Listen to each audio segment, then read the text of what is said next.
अल्हम्दुलिल्लाहि वकफ़ा वसलामुन अला इबादिल्लाहिल्लज़ीना इस्तफ़ा अम्मा बाद फ़अऊज़ु बिल्लाहि मिनश शैतानिर रजीम बिस्मिल्लाहिर रहमानिर रहीम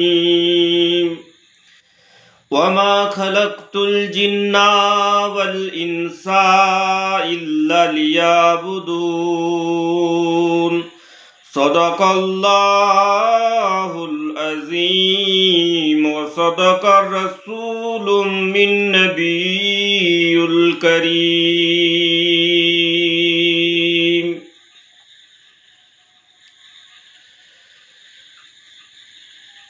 आज के আমরা আলোচনা করব শরীয়ত, তরিকত, হকিকত ও মারিফত নিয়ে। শরীয়ত বলতে কি বোঝায়?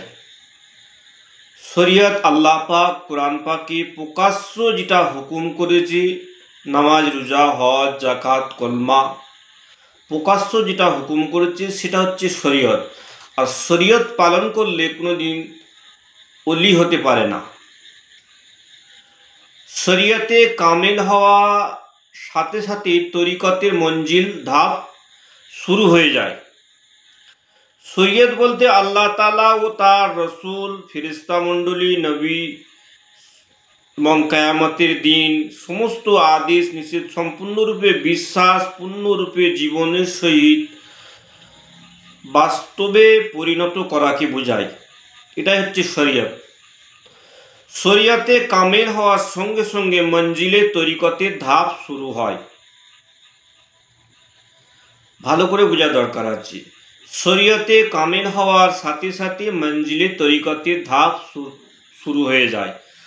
আর শরীয়তের যিনি উস্তাদ, তিনি যে তরিকত শিক্ষা দেবেন তা হবে না। শরীয়ত শিক্ষা করতে যেমন শিক্ষকের দরকার, তেমন তরিকত শিক্ষা করিতে গেলে পীর, ওলি, দরবেশের শিক্ষকের দরকার। শরীয়তে কামেল হওয়ার সঙ্গে সঙ্গে মঞ্জিলের তরিকতের ধাপ শুরু হয়ে যায়।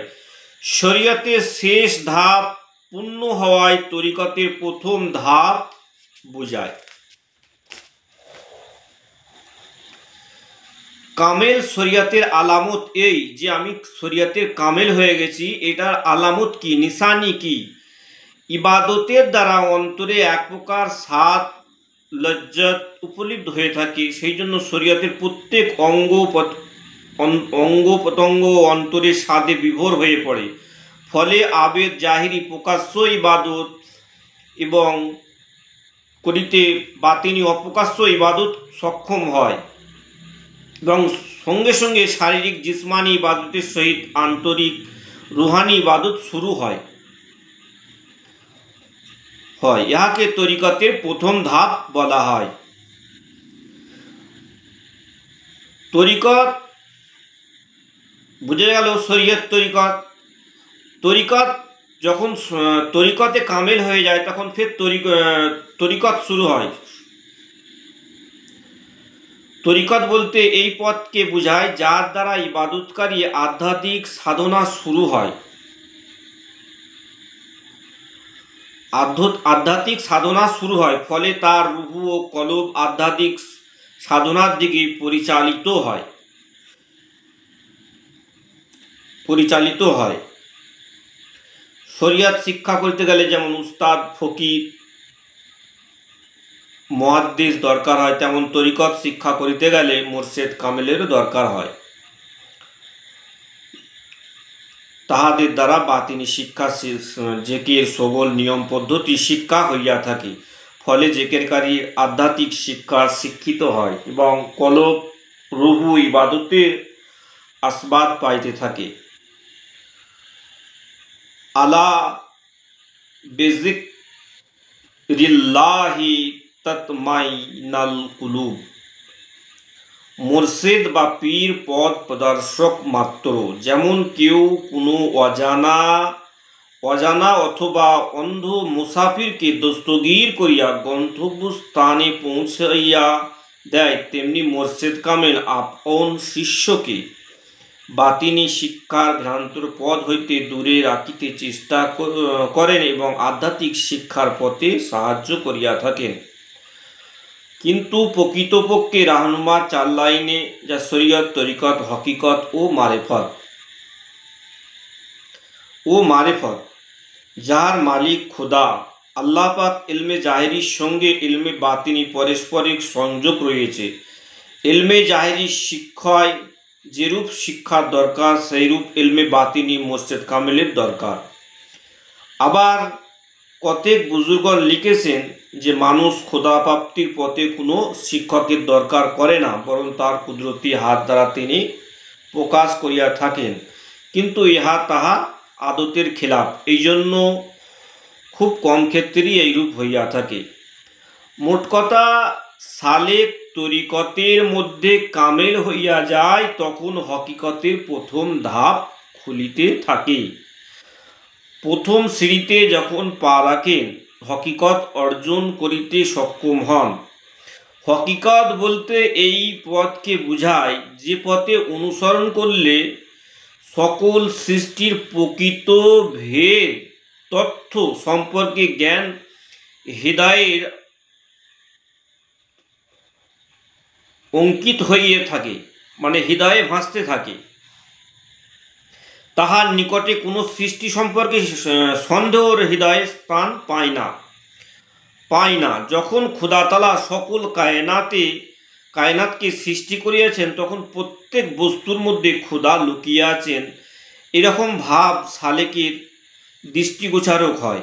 যখন আল্লাহ পাক সকল দৃষ্টির মধ্যে সকল সৃষ্টি করেছেন, তখন আল্লাহ পাক সকলের মধ্যে লুকিয়ে আছেন, এরকম ভাব হকিকতের মাকামে এরকম ভাব সৃষ্টি হয়ে থাকে। তার হৃদয়ে আর কোনো রকম সন্দেহ থাকে না, এটা হচ্ছে হকিকত। আর প্রত্যেক বস্তুর মধ্যে ছবির মধ্যে খোদা তাআলার নূর দৃষ্টি গোচরক হয়। প্রত্যেক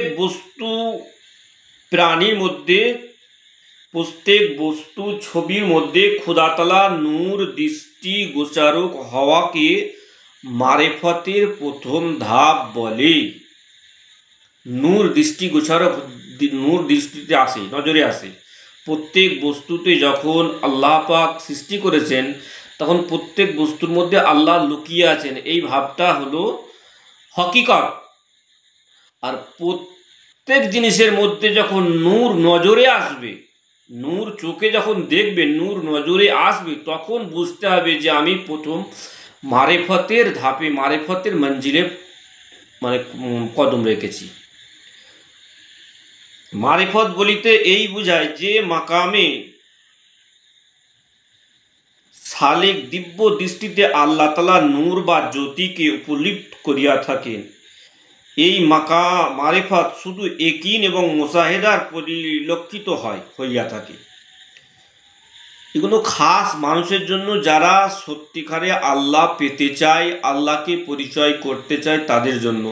আমি শরীয়ত, তরিকত, হাকিকত, মারেফত একটার পর একটা বুঝিয়ে দিচ্ছি। শরীয়ত বলতে গেলে কোরআন হাদিসে যেটা প্রকাশ্য এলেম, সেটা শরীয়ত সম্পূর্ণ পালন করতে পারলে, কামেল হয়ে গেলে তরিকত শুরু হয়। তরিকতের দ্বারা ইবাদতের লজ্জাত, দোয়া কবুল হওয়া, এই সমস্ত আলামত নিশানি দেখতে পাওয়া যায়। ফের হকিকত প্রত্যেক জিনিসের মধ্যে এরকম মেহসুস হতে থাকে। যখন প্রত্যেক জিনিস আল্লাহ সৃষ্টি করেছেন, তাহলে আল্লাহ পাক প্রত্যেক জিনিসের মধ্যেই আল্লাহ লুকিয়ে আছেন, এরকম ভাব সৃষ্টি হয়ে থাকে। আর মারেফত দিব্য দৃষ্টিতে দেখে থাকেন, সেটাকে মারেফত বলে। আর মারেফত হাসিল হওয়া তো সম্ভব নয়, একিনের দ্বারা, মুশাহাদার দ্বারা হয়ে থাকে। একিনের দ্বারা মুশাহাদা হয়ে থাকে। সাধারণ মানুষের বিবেকে আসবে না, এগুলো সাধারণ মানুষের বিবেকে আসবে না। যারা এই পথে হেঁটেছে, যারা এই লাইনের লোক, যে যত বেশি মেহনত করেছে, সে কম বেশি জানতে পারবে।